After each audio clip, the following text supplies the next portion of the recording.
পুরের পবিত্র ভূমিকে আমি প্রণাম জানাই।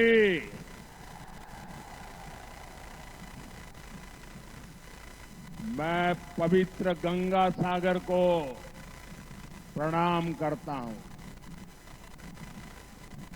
इस पवित्र तीर्थ में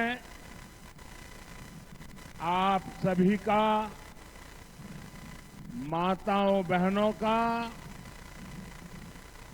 ये अनंत आशीर्वाद मैं देख रहा हूं।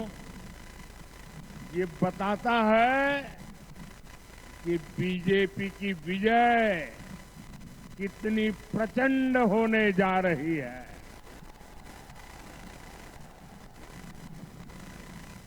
मुझे बताया गया कि परसों साइक्लोन के कारण यहां बहुत बारिश हुई, मंडप बनाना भी मुश्किल था, कोई जगह भी तय होना मुश्किल था कि कहां पर कार्यक्रम करेंगे। आखिर में कुछ ही घंटों में आप लोगों ने खुले में कार्यक्रम करने के लिए हिम्मत दिखाई और सूर्य देवता ने भी कृपा कर दी।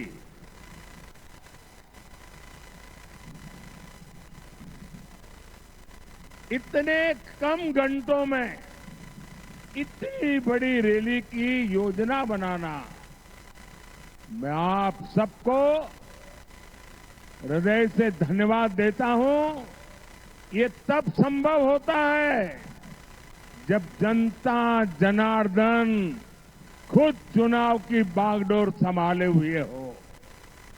जनता जनार्दन खुद चुनाव का नेतृत्व करती हो, तब ऐसा दृश्य बनता है। मैं आज आप सबको शत शत नमन करता हूं। मैं आज आपके साथ ही कोलकाता के भी लोगों का आभार व्यक्त करूंगा। कल शाम कोलकाता के लोगों ने रोड शो में और उसके पहले भी और उसके बाद भी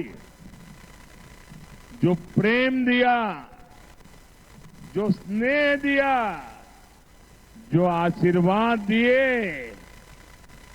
मैं ये दृश्य कभी भूल नहीं सकता हूं।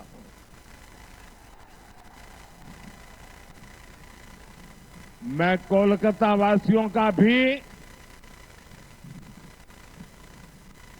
इतना लगाव, इतना उत्साह, उमंग, इतने भरपूर आशीर्वाद जी भर के आज मैं उनका धन्यवाद करता हूं।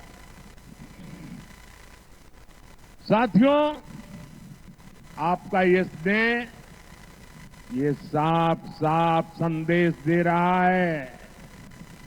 फिर एक बार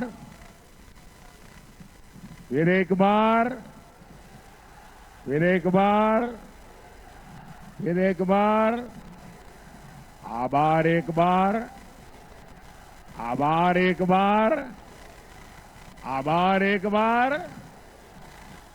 साथियों,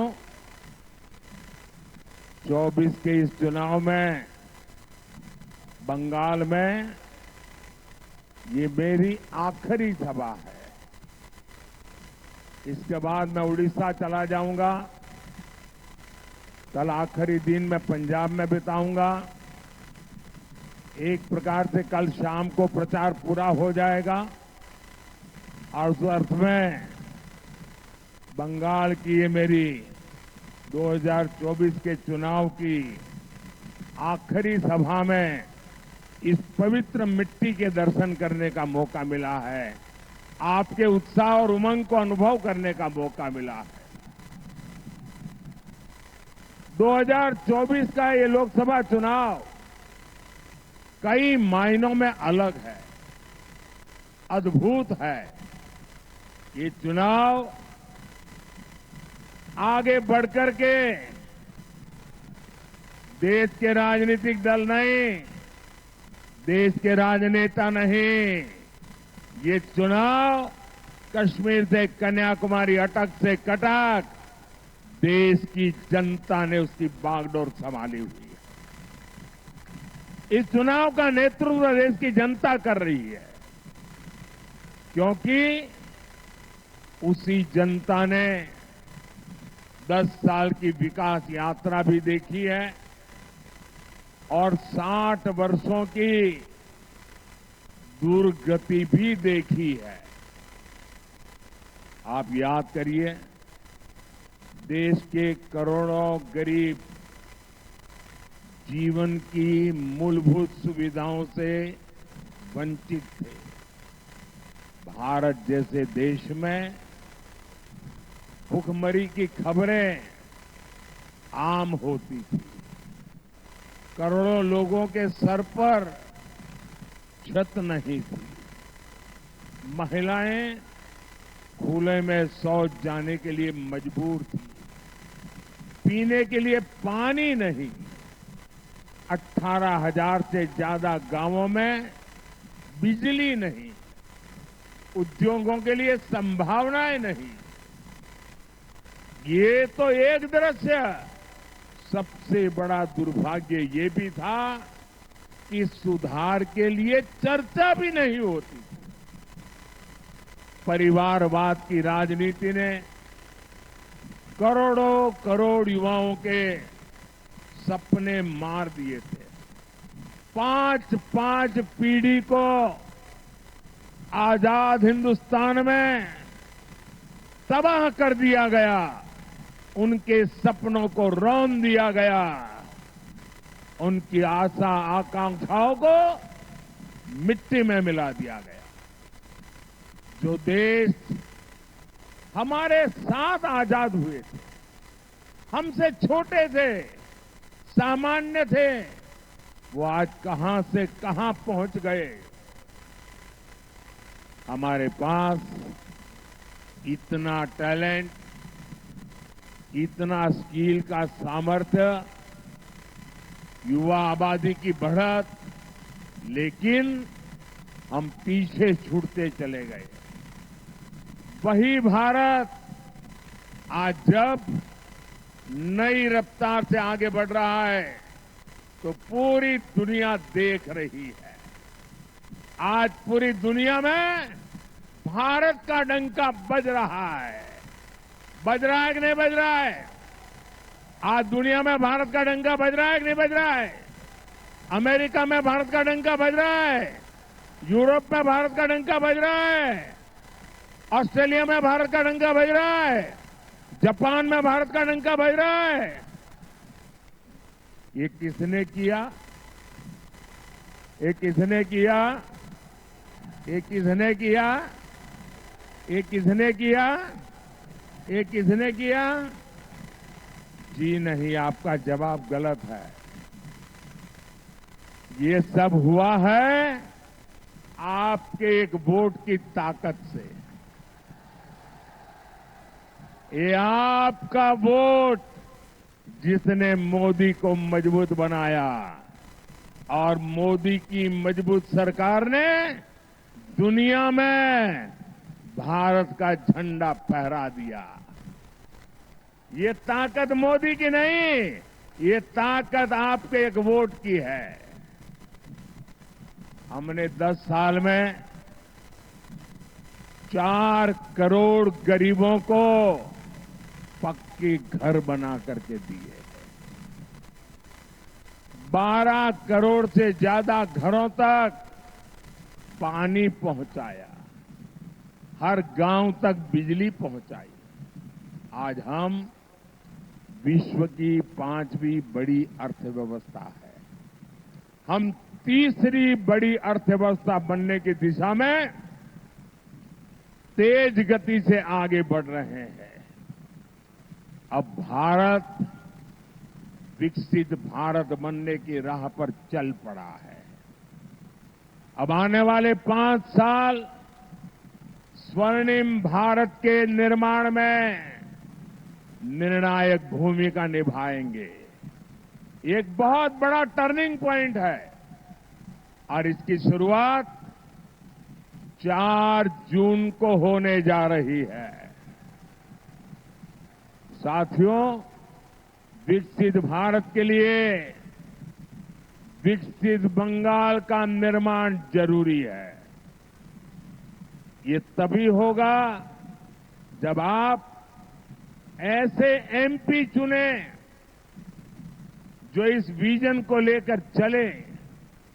इसलिए मुझे बंगाल से ज्यादा आप कमल जिताकर भेजेंगे, इसका आशीर्वाद चाहिए।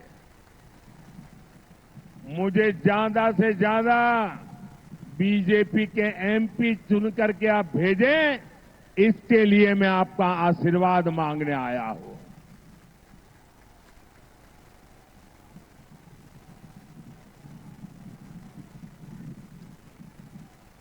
मैं आपको भरोसा देता हूं, मैं आपको गारंटी देता हूं, मैं विकसित बंगाल बनाने के लिए पूरी ताकत लगा दूंगा। साथियों, टीएमसी और इंडी जमात वाले बंगाल को विपरीत दिशा में लेकर जा रहे हैं। बीजेपी पर बंगाल के लोगों का प्यार टीएमसी को बर्दाश्त नहीं हो रहा है। इसलिए टीएमसी पूरी तरह बौखलाई हुई है।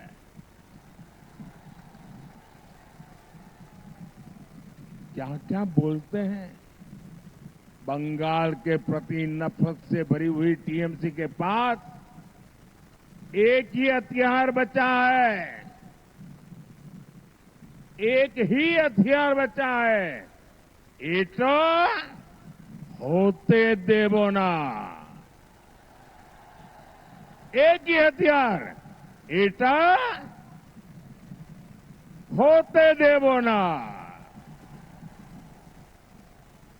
विकास के जो काम मोदी करता है, टीएमसी कहती है एटा होते देवो ना। एटा एटा जरा जोर से बोलिए, एटा।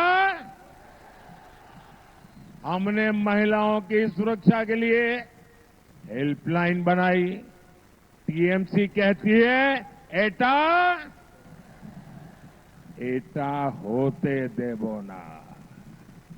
एटा होते देवो ना। हम देश की हर महिला को उज्ज्वला सिलेंडर दे रहे हैं।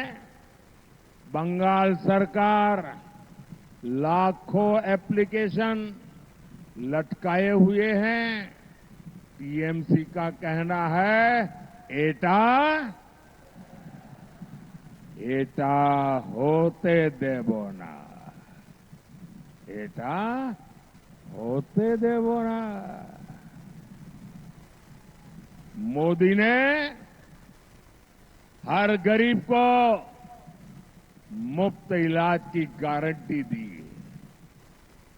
अब हम 70 वर्ष से अधिक उम्र के हर बुजुर्ग को बीमारी में मुफ्त इलाज देंगे। लेकिन टीएमसी बंगाल में आयुष्मान योजना नहीं लागू होने दे रही है। टीएमसी कह रही है एटा एटा एटा होते देवो ना। साथियों, टीएमसी की जीत का बहुत बड़ा नुकसान इस क्षेत्र के लाखों फिशरमैन को हो रहा है। केंद्र सरकार मछुआरे भाई बहनों के लिए इतनी सारी योजनाएं चला रही है। हमने मत्स्य पालकों को, फिशरमैन को किसान क्रेडिट कार्ड की सुविधा दी। यहां रायदीगी में हमने फिश कल्चर सेंटर दिया। हमने पीएम मत्स्य संपदा योजना शुरू की। इसके लिए 20,000 करोड़ रुपए से ज्यादा का फंड दिया। लेकिन टीएमसी सरकार का यहां भी वही रवैया, एटा एटा एटा होते देवो ना। टीएमसी बंगाल में फिशिंग से जुड़े केंद्रीय कानून लागू नहीं होने दे रही है। इससे फिशरमैन को इंश्योरेंस क्लेम लेने में दिक्कत आ रही है, बीमा नहीं मिल रहा है। लेकिन टीएमसी वालों को आपकी चिंता नहीं है। इनको तो अपने तोलाबाजों और कट मनी सिस्टम से मतलब है। ऐसी टीएमसी को जरा मुझे पूरी ताकत से बता दीजिए, देश पूरा आपको देख रहा है, क्या ऐसी टीएमसी को आप सजा देंगे? आप टीएमसी को सजा देंगे? कड़े से कड़ी सजा देंगे? हर पोलिंग बूथ में उनका सफाया कर देंगे? साथियों, इस क्षेत्र में नदी कटान रोकने के लिए हमारी सरकार पैसे भेजती है।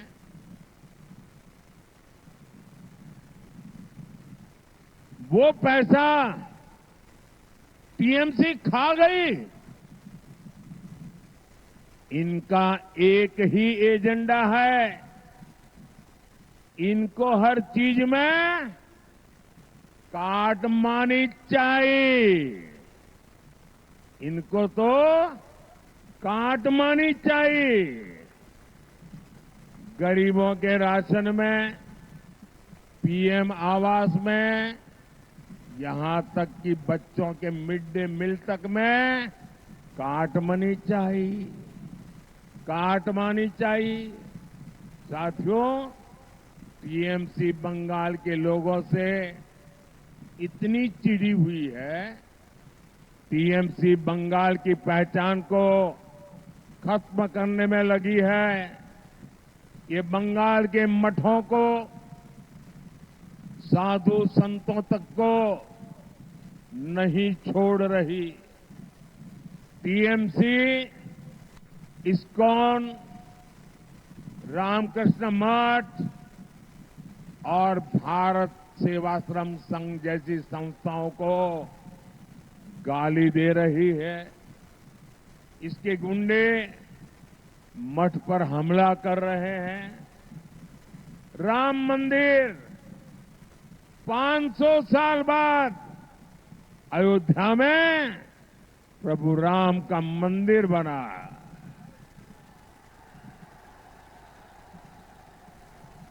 जय श्री राम, जय श्री राम, जय श्री राम। राम मंदिर हमारी आस्था का केंद्र है। टीएमसी के लोग राम मंदिर को अपवित्र बताते हैं। ऐसी टीएमसी कभी भी बंगाल की संस्कृति की रक्षा नहीं कर सकती। भाइयों और बहनों, अब तो टीएमसी सरकार तुष्टीकरण के लिए देश के संविधान पर भी खुलकर हमला करने लगी है। हमारे संविधान ने दलितों, पिछड़ों को आरक्षण दिया है, लेकिन बंगाल में उस आरक्षण की खुली लूट हो रही है। मुसलमानों के फर्जी ओबीसी सर्टिफिकेट बनाए जा रहे हैं। ओबीसी समाज का हक छीनकर मुसलमानों को दिया जा रहा है। कोलकाता हाईकोर्ट ने ये फर्जी सर्टिफिकेट रद्द कर दिए। टीएमसी हाईकोर्ट का आदेश टाल नहीं सकती, लेकिन मुसलमानों में झूठ बोल रही है, भ्रम फैला रही है। आप कल्पना करिए, तुष्टीकरण के लिए ये लोग किस सीमा तक जाने को तैयार है। 1 जून को आपका एक वोट इन खतरनाक इरादों को रोकेगा। हम सुरक्षित और विकसित बंगाल की नई यात्रा शुरू करेंगे। साथियों, आज बंगाल के युवाओं को मिलने वाले अवसर ये घुसपैठिए छीन रहे हैं। आपकी जमीन जायदाद पर वो लोग कब्जा कर रहे हैं। पूरा देश चिंतित है। बंगाल के सीमावर्ती इलाकों में डेमोग्राफी बदली गई है। इन लोगों ने सीएए का इतना विरोध क्यों किया? सीएए को लेकर इतना झूठ क्यों बोला? इतना झूठ क्यों फैला रहे हैं? लेकिन बंगाल में इन्हें अवैध घुसपैठियों को बचाना है। जो हिंदू शरणार्थी है, जो मतुआ समाज के लोग हैं, टीएमसी उन्हें यहां नहीं रहने देना चाहती। लेकिन आप चिंता मत करिए, 4 जून के बाद टीएमसी के इन सारे हथकंडों की हवा निकलने जा रही है।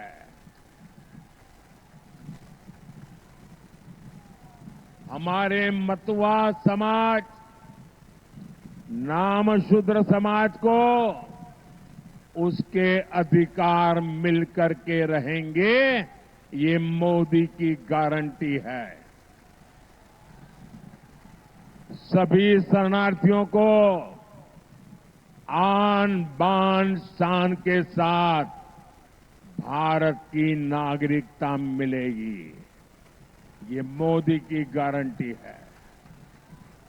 साथियों, टीएमसी ने बंगाल और इस क्षेत्र को विकास से वंचित रखा है। लोग भी समझ चुके हैं, ईमानदारी से विकास ये केवल और केवल बीजेपी ही कर सकती है।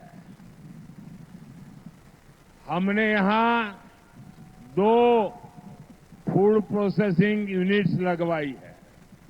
हम कोलकाता पोर्ट के कंजेशन को भी कम करने के लिए काम कर रहे हैं।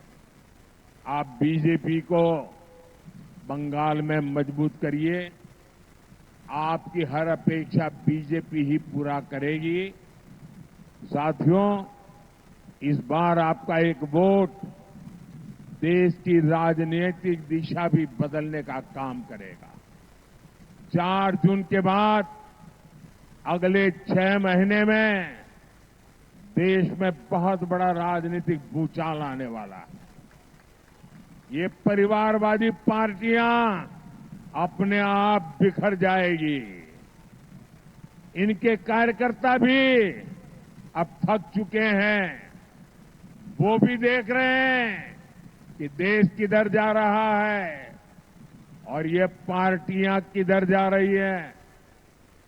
साथियों, हमारे साथ यहां मंच पर बीजेपी के 3 प्रत्याशी उपस्थित हैं। मथुरापुर से श्री अशोक पुरकायत जी, जयनगर से डॉक्टर अशोक कंडारी जी और डायमंड हार्बर से अभिजीत दास बॉबी जी। मेरा आग्रह इन्हें भारी बहुमत से विजयी बनाएं। इन्हें दिया हुआ आपका वोट मेरी शक्ति बढ़ाएगा।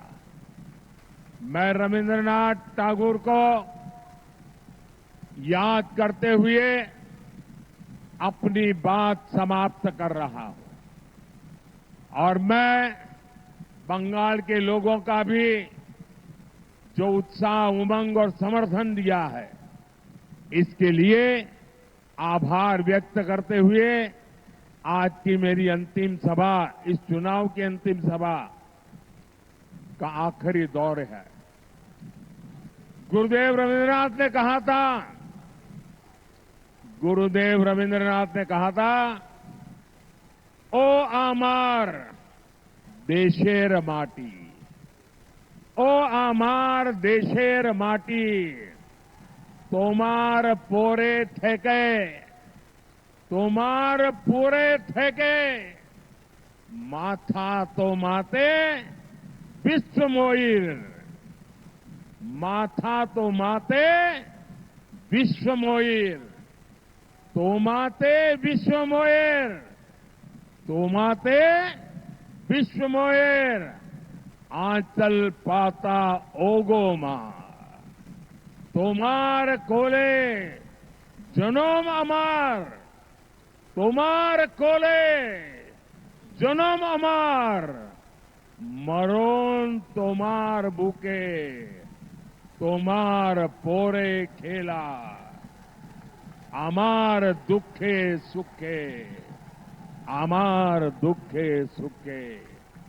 बोलिए भारत माता की, भारत माता की, भारत माता की। वंदे वंदे वंदे वंदे वंदे वंदे वंदे वंदे वंदे वंदे वंदे। बहुत बहुत धन्यवाद।